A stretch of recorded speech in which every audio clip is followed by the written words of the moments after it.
Ce soir, la main de Satan va venir frapper votre petite fête de village. À moi les forces du mal. À moi la délégation.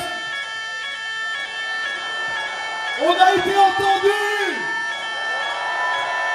Le motocultor a été entendu puisqu'environ 54 000 entrées ont été vendues pour la 15e édition du festival de rock metal avec un pic le samedi à 15 925 festivaliers. 54 000, c'est autant que l'année dernière et de bon augure pour l'événement qui se tenait pour la seconde fois à Carhaix depuis son déménagement de Saint-Nolff dans le Morbihan. Le motocultor a en effet besoin d'un tel afflux de festivaliers pour pouvoir se maintenir économiquement. Son directeur, Yann Le Barayec, a évoqué la hausse des différents coûts de l'organisation du festival.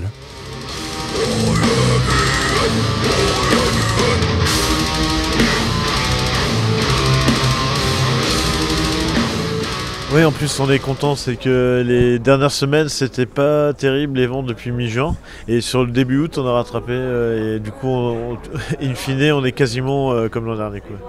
Et du coup ça c'est plutôt intéressant. Après la hausse des prix, beaucoup de hausse de prix au niveau des cachets, au niveau de location de matériel. Maintenant il faut vraiment faire ce qu'on a fait pour être à l'équilibre à peu près quoi. Ne mangez pas les lapins, mangez les tortues, c'est meilleur. La programmation était éclectique, du rock, du punk, de la musique viking et bien sûr principalement du métal. Le festival a également accueilli des artistes comme Alan Stivell, Bernard Minet ou le turbulent Didier Super.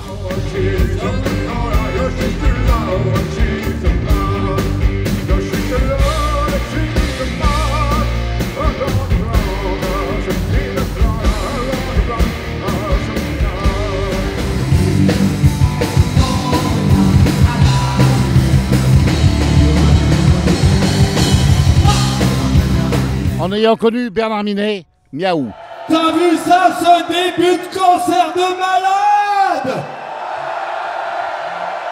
Applaudis-moi plus fort que ça.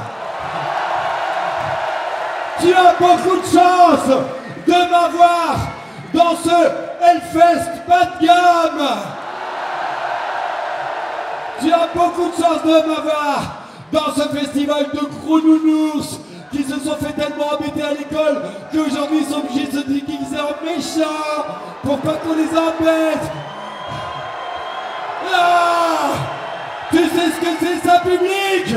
Ah, ça, c'est un menuisier qui commande 5 bières. Cette année, une nette amélioration de l'organisation a été ressentie par le public. L'accès aux toilettes, aux points de restauration ou à l'entrée du site ont été fluidifiés. Les parkings étaient en nombre suffisant ainsi que les emplacements de camping. Les bénévoles du festival ont travaillé aussi de concert avec l'association Nous Toutes 29 pour sensibiliser aux abus sexuels et offrir une safe zone sur le site. Alors moi je trouve ça très bien cette année.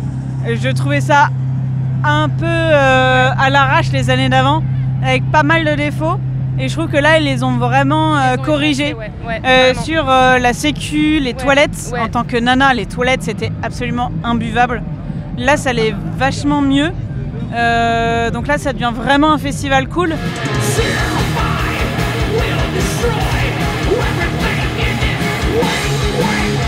Un poste de secours prenait en charge les blessés sur le site du festival, avec notamment un médecin présent sur place. Ça va pouvoir être justement des coupures, par exemple au camping, ça va être des chutes, par exemple on va refaire des pansements, ou alors ça va être des personnes qui vont se tordre la cheville, qui vont se faire une petite entorse de cheville et qu'on va pouvoir soigner. En plus on a la chance de pouvoir avoir un poste médicalisé avec Croix-Rouge Santé Secours, où on a un médecin et un infirmier, ce qui nous permet d'aller un peu plus loin dans nos prises en charge et de pouvoir justement pour les festivaliers d'avoir une meilleure prise en charge aussi et de pouvoir retourner après au concert et profiter des concerts.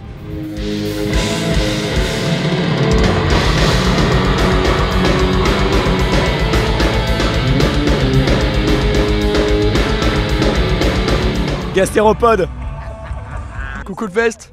Alors je suis Mister Banane, je viens là tous les ans en banane. Objectif que je devienne la mascotte du Motoc. Decide, Avoc. Alan Stivell, c'était cool, on a lancé une ridée, on a bien rigolé. Hier on a vu Nova Twins, Bambi Thug, on a vu Wargasm aussi. Principalement architecte, c'est exactement ce qui a fait que je suis allé au Motocultor plutôt que le Hellfest. Première fois au Motoc, traîné par les lascars qui sont là, dont c'est aussi la première fois. Du coup ils m'ont traîné dans un guet-apens, je suis là dans la boue, la merde, le sang et la mort. Mais bon, je trouve ça sympa quand même. Pour dormir, faut être maxi bourré quand même, pour réussir vraiment à... Alors Didier super, en vrai c'était comme ça. Il y en a beaucoup que j'ai découvert un peu au pif.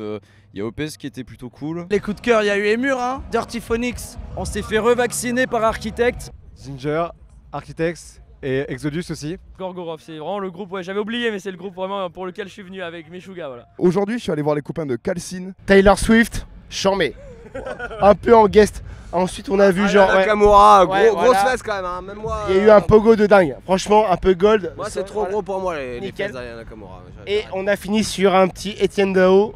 Un peu, genre vers 23h40, un peu charmé.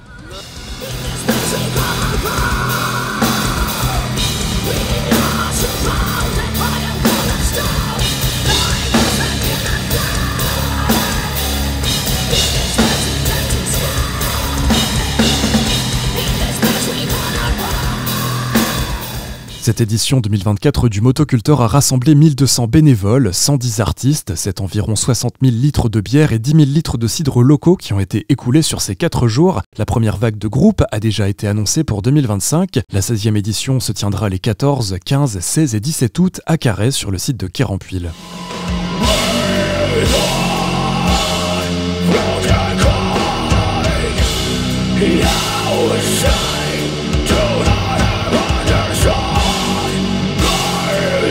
En attendant de découvrir le reste de la programmation, RMN La Bretagne en musique vous donne rendez-vous avec plaisir l'année prochaine à Carhaix sur le site de Quérampuil pour la prochaine édition du Motocultor.